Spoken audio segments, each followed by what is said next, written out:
Note before we begin, this video is told from the perspective of an investigator, a journalist, an NGO field worker, a law enforcement officer, someone trying to understand and dismantle this world from the outside in, not from the perpetrators.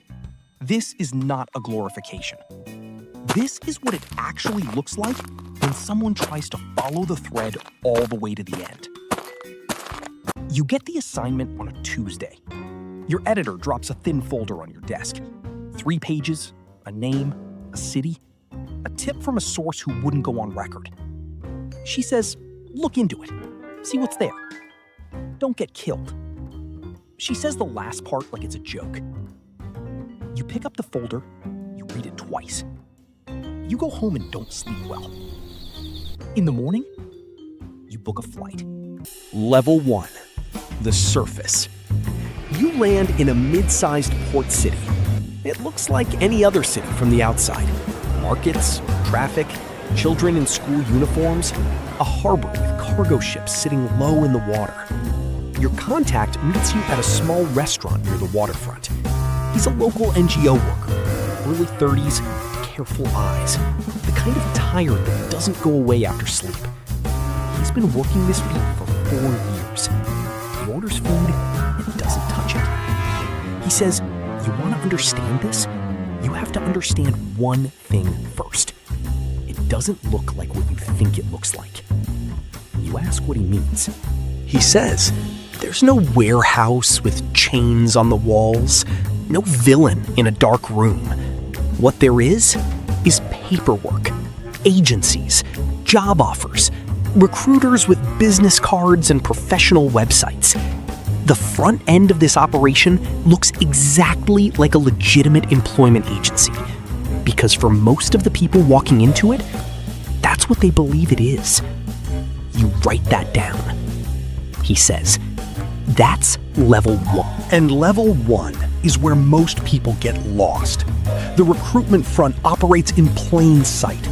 Job postings in local newspapers, flyers at bus stations, Facebook pages with hundreds of followers advertising domestic work abroad, waitressing jobs in Europe, hospitality positions in the Gulf, factory work in Southeast Asia.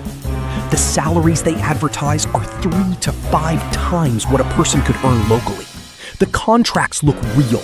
The agencies have offices with front desks and receptionists and framed certificates on the walls. The people who walk through those doors are not naive.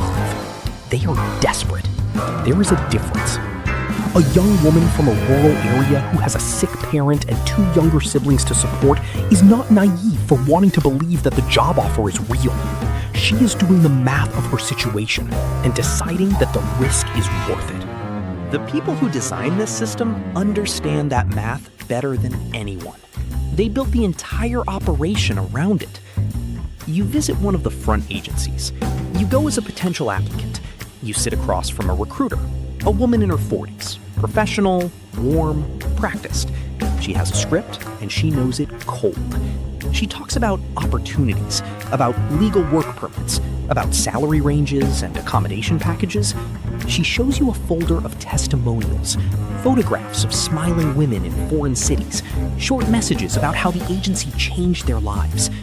You ask to speak to some of them directly. She says the testimonials are all she has on file, but she can take your number and have someone call you. Nobody calls. Level 2, the corridor. Your NGO contact takes you somewhere you didn't expect. A transit house. It looks like a guest house from the outside. Modest, functional, nothing alarming. But inside, there are 15 women waiting. Some have been there 3 days, some for 2 weeks. They're in transit, between countries, between one set of documents and another, between who they were and whoever they're about to be told to become. Your contact introduces you carefully. You don't record anything here. You just listen. One woman, early 20s, from a coastal town 3 hours away, tells you she paid the agency $400 she borrowed from her uncle. That was the processing fee. She was told she'd pay the rest from her first 3 months of salary. You ask what kind of work she was told she'd be doing. She says, hotel housekeeping in Dubai. You ask if she has a contract? She shows you a document. It looks official. Letterhead, signatures, a stamp. Your contact glances at it and later tells you it's a template available online. The company name on it doesn't exist in any business registry in any country. She doesn't know that. You don't tell her. Not here, not yet. Because telling her here, in this room, with no safe alternative in front of her, changes nothing except the look on her face. The corridor is the most dangerous part of the operation, and also the most invisible. It's the movement phase. Bodies crossing borders, sometimes legally on tourist visas, sometimes through unofficial crossings, guided by people your contact calls movers. The movers are not ideological. They're logistical. They move things from point A to point B. Sometimes the things are electronics. Sometimes the things are people. The rate varies. At this level, documents change. Names sometimes change. The story a person is told to give at a border crossing is rehearsed in advance. If there's a phone, it's checked. Contact lists reviewed, messages deleted, anything that connects the person to home removed or monitored. By the time someone clears the corridor, they are already in a different situation than they understood themselves to be in. The debt they were told was 3 months of salary has grown. Level 3, the operation. You spend 2 weeks building a contact on the inside. Not a perpetrator, a survivor. A woman who went through the corridor 4 years ago and got out through a combination of luck, a church volunteer who happened to speak her language, and a German NGO that had a shelter in the city where she ended up. She meets you in a coffee shop. She brings her own translator. She has reviewed your previous work. She has spoken to your editor directly to verify who you are. She is more careful than most journalists you know. She tells you what the operation looks like from the inside. At destination, she says, the story changes immediately. The hotel job doesn't exist. The contract is taken. The passport is taken. For safekeeping, they say. In practice, it's leverage. The work she was given was not what she was promised. She won't describe it in detail. She doesn't have to. She says the management of people at this level is almost corporate in its structure.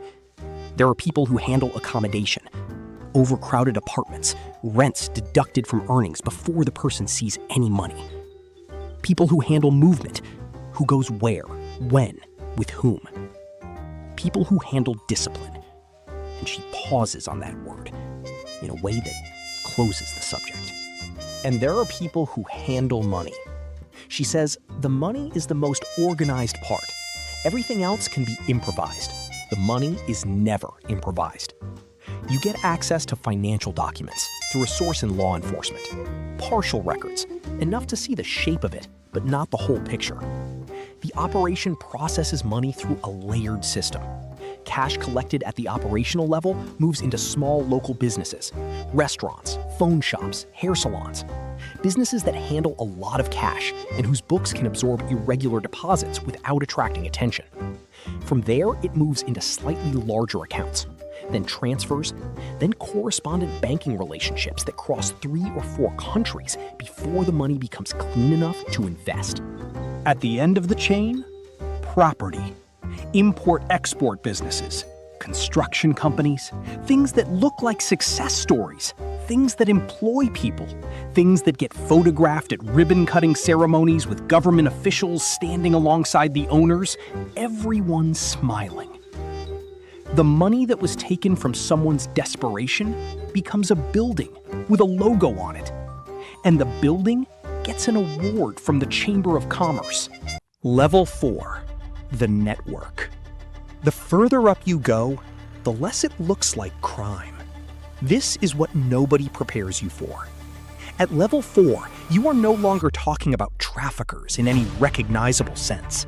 You are talking about business people, lawyers, logistics executives, bank officers, port authority officials, immigration clerks who process visas without looking too carefully at the supporting documents. Not all of them know the full picture. That's by design. The operation is structured so that any single person can claim credibly that they were performing a legitimate function. The recruiter was running an employment agency. The mover was a transport contractor. The banker was processing a wire transfer like any other. Plausible deniability built into the architecture. The people at the top, the ones who understand the full system, who designed it, who profit most from it, are the hardest to see. They don't appear in any document you can access. Their names don't come up in field interviews. They exist in the testimony of survivors only as shadows. A man who owns the building. A person whose name the manager mentions on the phone and whose voice changes when he does. You follow the money as far as you can. You hit a wall. The wall is a law firm in a country with strong banking secrecy laws. Behind that wall, your source tells you, is the answer to every question you've been asking for 6 months. You will not get through it. Not through legal channels. Not in any time frame that matters. Level 5. The Reckoning. You sit with your notes in a hotel room in a city that isn't yours. 6 months of work. 14 countries touched by this single network. Conservative estimate? Hundreds of people moved through this system in the past 2 years. Likely more. Probably significantly more. You have enough to publish.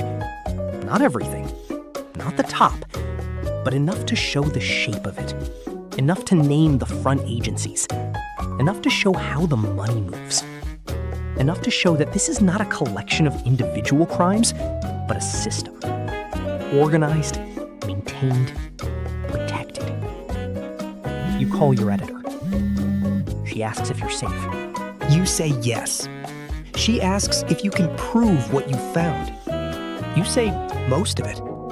She says publish what you can prove. The story runs. The front agencies in 3 countries are shut down within weeks. Law enforcement in 2 countries open formal investigations. The transit house your contact showed you is raided. Empty by the time investigators arrive, which means someone was warned, which means the network has reached inside the agencies investigating it. A mid-level manager is arrested. His trial begins 14 months later. He receives a sentence that your contact describes, in a text message with no punctuation, as embarrassing. The people at the top are not arrested. The law firm behind the wall continues operating. New front agencies appear in different cities with different names within 4 months. Your contact sends you a photograph of a new flyer. Domestic work abroad. Competitive salary. Apply within. It looks exactly like the old ones. Epilogue. You are back in your city. Your story won an award. Your editor is pleased. The NGO your contact works for used your reporting to secure additional funding. There are people in the survivor shelter who have legal status now who didn't before. That matters. You hold on to that. But you know what you learned in those 6 months. This is not a problem with a clean solution. It is not a story with a final chapter. It is a system built on desperation, on inequality, on the distance between what someone has and what they were promised. And systems this embedded don't end because of one investigation or one arrest or one policy. They end when the conditions that make them possible change. And changing conditions, real ones, deep ones, is the work of decades, of infrastructure and education and economic policy and international cooperation and about 15 other things that are slower and harder and less satisfying than an arrest. You know that now. You open your laptop, you start writing the follow-up. If any of this sounded familiar to you, don't forget to like, subscribe, and hit the notification bell.